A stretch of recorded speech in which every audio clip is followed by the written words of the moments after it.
नमस्कार साथियों, मैं लेकर हाजिर हूँ एक और वीडियो आपके सामने। आप पढ़ रहे हैं मेरा YouTube channel one liner GK with Malkit, और आज हम पढ़ेंगे भरतपुर संभाग। भरतपुर संभाग में साथियों नए गठन के बाद में 5 ज़िले हैं: भरतपुर, धौलपुर, करौली, सवाई माधोपुर, गंगापुर और डींग। और आज हम पहला जो हमारा किला है भरतपुर संभाग का वो है लोहागढ़ का किला। बेसिकली साथियों ये जो किला है ये मिट्टी से बना हुआ है, फिर भी इसे लोहागढ़ दुर्ग कहा जाता है। क्यों कहा जाता है आइए देखते हैं। लोहागढ़ दुर्ग भरतपुर, यहाँ पहले खेमकरण जाट की गढ़ी थी। 1700 ईस्वी में रुस्तम संगोरिया जाट ने इसकी स्थापना की। इस दुर्ग का निर्माण 1733 में सूरजमल जाट ने करवाया था। 1765 में जवाहर सिंह लाल किले दिल्ली से अष्टधातु का दरवाज़ा उखाड़ कर लाया तथा गोपालगढ़ और लोहागढ़ के किले पर लगवाया। गोपालगढ़ की ओर लोहागढ़ किले पे से लगवाया गया था। कौन उखाड़ कर लाया था? जवाहर सिंह। ठीक है। 1805 में जसवंत राव होलकर को इस दुर्ग में शरण दी गई थी, जिस कारण अंग्रेज अधिकारी लॉर्ड लेक ने इस किले पर कई गोले दागे, परंतु दुर्ग को कोई नुकसान नहीं हुआ। इस कारण इसका नाम लोहागढ़ पड़ गया। इस विजय की उपलक्ष्य में फतेह सिंह ने फतेह दुर्ग बुर्ज का निर्माण करवाया।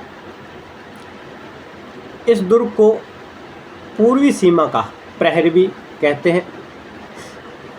इस दुर्ग के चारों ओर स्थित खाइयों में सुजान गंगा, मोती झील नहरों का पानी आता है।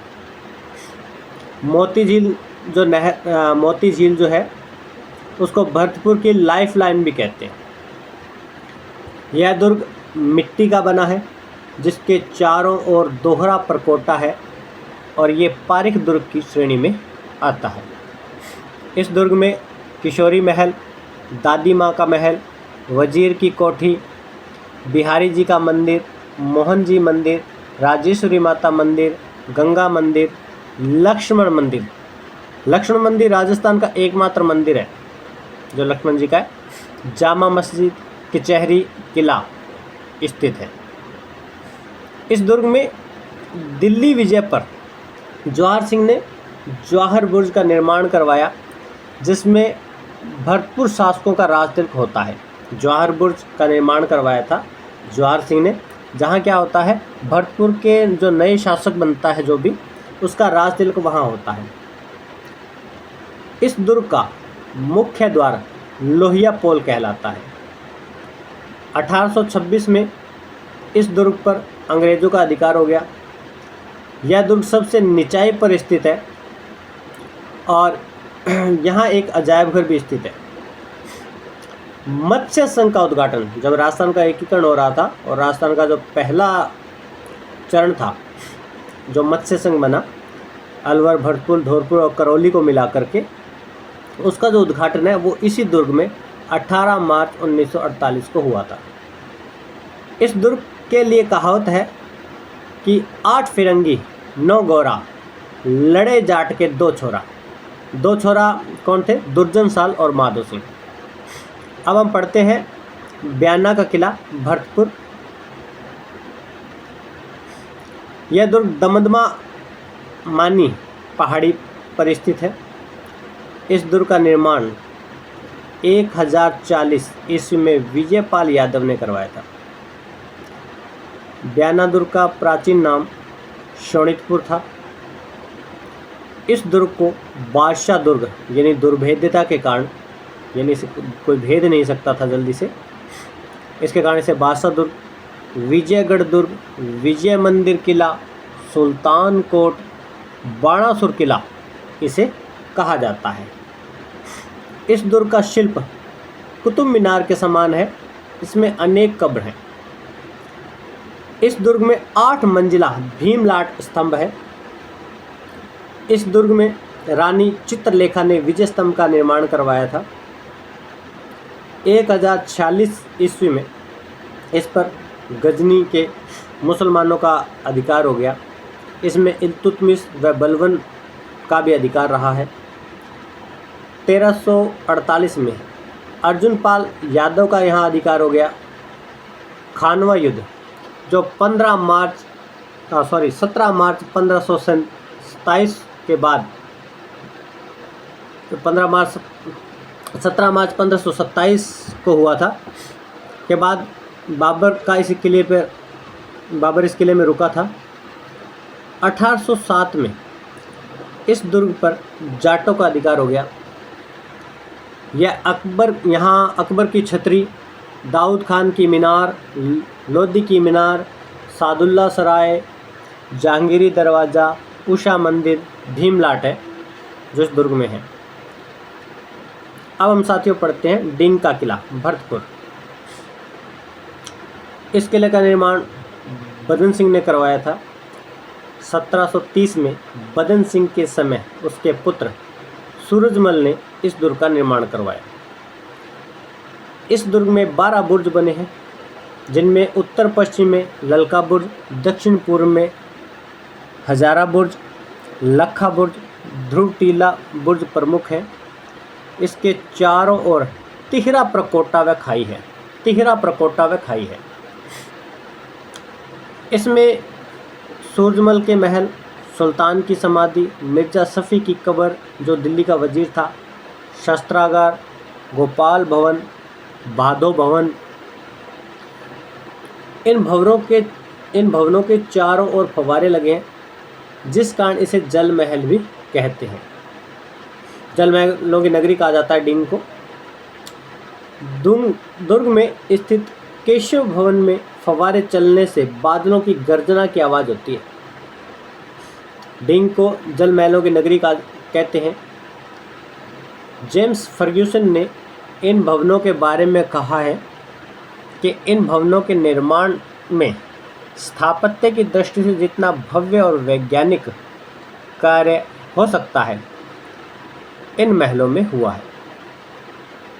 1775 में नफज खान ने इस दुर्ग पर घेरा डालकर 1776 में इस पर अधिकार कर लिया। 1804 में जनरल फैजर ने होलकर की सेना को परास्त किया और दुर्ग को लूटा। इस दुर्ग में 4 बाग पद्धति में अनेक बाग लगाए गए हैं। अब हम पढ़ते हैं साथियों वैर दुर्ग भरतपुर। यह स्थल दुर्ग की श्रेणी में आता है। इसका निर्माण 1726 में बदन सिंह ने करवाया था और अपने छोटे पुत्र प्रताप सिंह को दे दिया था। इस दुर्ग के ऊपर 18 फीट लंबी तोप रखी गई है। इस दुर्ग में 5 दरवाजे हैं: बयाना, भरतपुर, कुम्हेर, भुवासर और सीता। इस दुर्ग में रानी का महल जिसे शीश महल कहते हैं, राजा का महल, दीवाने आम, ब्रजदुल्ले का मंदिर यानी राधा कृष्ण मंदिर स्थित है। इस दुर्ग में प्रताप सिंह ने आम, नींबू, संतरा, मोरछली, इमली आदि का बाग यहाँ स्थित है जो उसने बनवाया था। कुम्हेर दुर्ग भरतपुर। इस दुर्ग में 1726 में इसका जो निर्माण 1724 में बदन सिंह के पुत्र सूरजमल ने इसका निर्माण करवाया था। 1754 में मराठा मल्हार राव होलकर के पुत्र खांडे राव ने कुम्हेर पर आक्रमण किया। सूरजमल ने होलकर से मित्रता करने की कोशिश की, लेकिन खांडे राव इमादुल्ला मुल्क जो मुगल सेनापति था, उन्होंने ऐसा नहीं होने दिया। रघुनाथ राव ने कुम्हेर को बुरी तरह लूटा और सूरजमल ने अपनी रानी हंसिया के लिए इस दुर्ग में महलों का निर्माण करवाया था। त्रिभुवनगढ़ या तवनगढ़ ये बयाना भरतपुर में है। इस दुर्ग को इस्लामाबाद के नाम से भी जाना जाता है। इस दुर्ग का निर्माण 11वीं सदी में तवनपाल ने करवाया था। इस दुर्ग में नंद भुजाई का कुआं स्थित है। इस दुर्ग के आंतरिक भाग को जीव रखा महल कहते हैं। इस दुर्ग में गुंदालाव तालाब स्थित है। कामादुर्ग भरतपुर। इस दुर्ग का निर्माण 8वीं सदी में सुरसैन शासकों ने करवाया था। 11वीं सदी में यहाँ प्रतिहार राजा भोज का सामंत लक्ष्मी निवास राज करता था। इस दुर्ग पर यादव वंश मुसलमानों, मोहम्मद हाजी, फिरोज तुगलक आदि का अधिकार रहा है। अब पढ़ते हैं साथियों शेरगढ़ का किला। 16वीं शताब्दी में शेरगढ़ के किले को भुरकुंडा किले के नाम से जाना जाता था। सासाराम के चेनारी ब्लॉक के मलईपुर में एक खंडर किला है। यह कुंद्रा और साथ ही सासाराम बिहार से अच्छी तरह से जुड़ा हुआ है। यह कैमूर पठार पर लगभग 800 फीट की ऊंचाई पर बना एक पहाड़ी किला है। इस किले का निर्माण 1540 से 1545 के बीच सम्राट शेरशाह सूरी ने करवाया था। यह भी दावा किया जाता है साथियों कि किला खरवार शासकों द्वारा बनवाया गया था और बाद में 1530 में शेरशाह सूरी ने उस पर कब्जा कर लिया था। किला घने जंगल में है, जिसके पठार के नीचे से बहुत मुश्किल से पहुंचा जाता है। यह किला दुर्गावती नदी पर स्थित है। इसके मुख्य द्वार पर मूल रूप से 8 छोटे गुंबद हैं, लेकिन अब केवल 5 ही हैं। मुख्य द्वार से 1 किलोमीटर दूर एक झील स्थित है, जिसे रानी पोखरा, रानी का तालाब कहा जाता है, और बगल की पहाड़ी पर एक भूमिगत किला है। तिमनगढ़ करौली। तिमनगढ़ राजस्थान भारत के करौली जिले में स्थित एक लोकप्रिय दुर्ग है।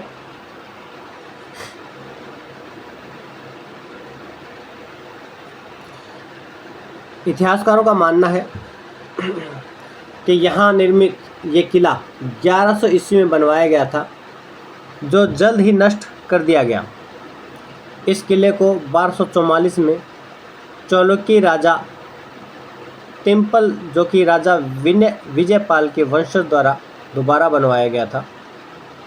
यह माना जाता है कि ये किला 1196 और 1244 के बीच मोहम्मद गोरी के बलों द्वारा कब्जे में किया गया था। तिमनगढ़ दुर्ग का निर्माण महाराजा तिमानपाल ने करवाया, जो कि विजयपाल के वंशज थे। राजा तिमनपाल भगवान कृष्ण के वंशज थे। ये यदुवंशी, राजपूत, पाल या जादौन से संबंधित थे। इनके वंशज अभी भी करौली रियासत में से संबंध रखते हैं। अब है रणथंभौर का किला। बहुत ही इम्पोर्टेंट किला है ये, जो सवाई माधोपुर में है। इस किले का निर्माण 887 ईस्वी में रणधामदेव चौहान ने करवाया था। यह दुर्ग रण व थंब पहाड़ी पर स्थित होने के कारण रणथंभौर कहलाया। रणथंभौर का जो वास्तविक नाम है वो रंतपुर है। इसका अर्थ है रण की घाटी में स्थित नगर, या रण उस पहाड़ी का नाम है जो दुर्ग की पहाड़ी के नीचे स्थित है, और थंब उस पहाड़ी का नाम है जिस पर किला बना हुआ है। इस कारण इसका नाम रणस्तंभ पर हुआ। यूनेस्को की विश्व विरासत संबंधी वैश्विक समिति की 36वीं बैठक, जो कि 21 जून 2013 को रणथंभ हुई, रणथंभौर को विश्व धरोहर घोषित किया गया। हीराचंद ओझा ने के अनुसार रणथंभौर का किला अंडाकार आकृति वाले एक ऊंचे पहाड़ पर स्थित है। यह 7 पहाड़ियों के मध्य स्थित है। इस कारण यह दुर्ग गिरि दुर्ग व वन दुर्ग की श्रेणी में आता है। इसका निर्माण 8वीं शताब्दी में चौहान शासक जयंत द्वारा करवाया गया। 1192 में तराइन के द्वितीय युद्ध में पृथ्वीराज तृतीय के पुत्र गोविंदराज ने चौहान वंश की नींव रणथंभौर दुर्ग में रखी थी। रणथंभौर दुर्ग के प्रवेश द्वार नौलखा दरवाज़ा, इसका जीर्णोद्धार जयपुर के महाराजा जगत सिंह ने करवाया था। दूसरा है तोरण दरवाज़ा, अंधेरी दरवाज़ा जिसको कहते हैं, मुस्लिम शासक द्वारा। त्रिपोलिया दरवाज़ा जयपुर शासक द्वारा। हाथी पोल, सूरज पोल, गणेश पोल और त्रिपोलिया पोल। ये इसके जो 6 दरवाजे हैं। इसे चित्तौड़गढ़ का छोटा भाई व दुर्गाधिराज भी कहते हैं। अबुल फजल ने इस दुर्ग को देखकर कहा है कि और दुर्ग नंगे हैं, यह दुर्ग बख्तरबंद है। 1194 ईस्वी में गोविंदराज चौहान ने यहाँ रणथंभौर के चौहान वंश की स्थापना की। रणथंभौर दुर्ग दिल्ली, मालवा एवं मेवाड़ के निकट होने के कारण इस दुर्ग पर बार बार आक्रमण होते रहे। रणथंभौर दुर्ग एक सर्वप्रथम कुतुबुद्दीन ऐबक ने यहाँ आक्रमण किया। 1291-92 में सुल्तान जलालुद्दीन फिरोज खिलजी ने रणथंभौर दुर्ग पर 2 बार आक्रमण किया, परंतु उसने दुर्ग की कड़ी सुरक्षा व्यवस्था देखकर यह कहते हुए पीछे हट गया कि ऐसे 10 किलों को मैं मुसलमानों के मूंछ के एक बाल के बराबर भी नहीं समझता, और यह कहकर वह वापस चला गया। 1299 ईस्वी में अलाउद्दीन खिलजी का यहाँ आक्रमण रहा, जो कि असफल था। 10 जुलाई 1301 में इस दुर्ग में अलाउद्दीन खिलजी का अधिकार हुआ। इस युद्ध में हमीरदेव चौहान के नेतृत्व में केसरिया हुआ। रानी पद्मिनी रंगदेवी देवल देवी के नाम से जाना जाता है नेतृत्व में पद्मला तालाब में कूद करके उन्होंने जल जोहर किया। यह राजस्थान का प्रथम सांका व जल जोहर था। इस विजय पर अमीर खुसरो ने कहा था कि आज कुफ्र का घर इस्लाम का घर बन गया है। इस युद्ध में हमीर के सेनापति रणमल व रत्तीपाल ने विश्वासघात किया था। रणथंभौर दुर्ग से पहले एक छोटा सा दुर्ग और है जिसको झाइन दुर्ग कहते हैं, जैसे रणथंभौर दुर्ग की कुंजी भी कहा जाता है साथियों। वहाँ रणमल और रत्तीपाल दोनों को दिया गया था नेतृत्व, तो इन्हें अलाउद्दीन खिलजी अपनी तरफ मिला लेता है और ये हमीरदेव से विश्वासघात करते हैं, और जिसके कारण अलाउद्दीन खिलजी युद्ध जीत जाता है और पहला सांका होता है, और बाद में रणमल और रत्तीपाल को अलाउद्दीन खिलजी मार डालता है। दुर्ग में स्थित दर्शनीय स्थल जोगी महल, जयसिंह की छतरी हमीर ने अपने पिता की मृत्यु के बाद बनवाई। इनकी समाधि पर लाल पत्थरों से ये 32 खंभों की छतरी है, 50 फीट ऊंची छतरी है, जिस पर बैठकर वो न्याय करता था, इसलिए इसे न्याय की छतरी भी कहते हैं। त्रिनेत्र गणेश मंदिर, पद्मला तालाब, सुपारी महल, हमीर महल, बादल महल, शिव मंदिर, लक्ष्मी नारायण मंदिर, ये जो है ये सारे मंदिर इसमें देखने योग्य हैं। ये दर्शनीय स्थल है। ये था साथियों आज का वीडियो। आपको ये वीडियो कैसा लगा आप मुझे कमेंट करके बताएं। आप मुझे व्हाट्सएप पर कमेंट कर सकते हैं, व्हाट्सएप कम्युनिटी पर जुड़ सकते हैं। आपके जो भी कीमती सुझाव हैं उनका स्वागत है, ताकि मैं और कंटेंट को अच्छे से ला सकूं, जो मेरी कमियां हैं उनको दूर कर सकूं। उम्मीद करता हूं कि आपको ये वीडियो पसंद आ रहे होंगे, तो आप इन्हें ज़्यादा से ज़्यादा लाइक, शेयर और सब्सक्राइब करें, और अपने इस चैनल को आगे से आगे बढ़ाएं, ताकि वो लोग जो घर पर बैठकर तैयारी कर रहे हैं वो तैयारी कर सके अच्छे से और गवर्नमेंट जॉब में आगे जा सके। मिलते हैं कल किसी और वीडियो के साथ, तब तक जय हिंद, जय भारत।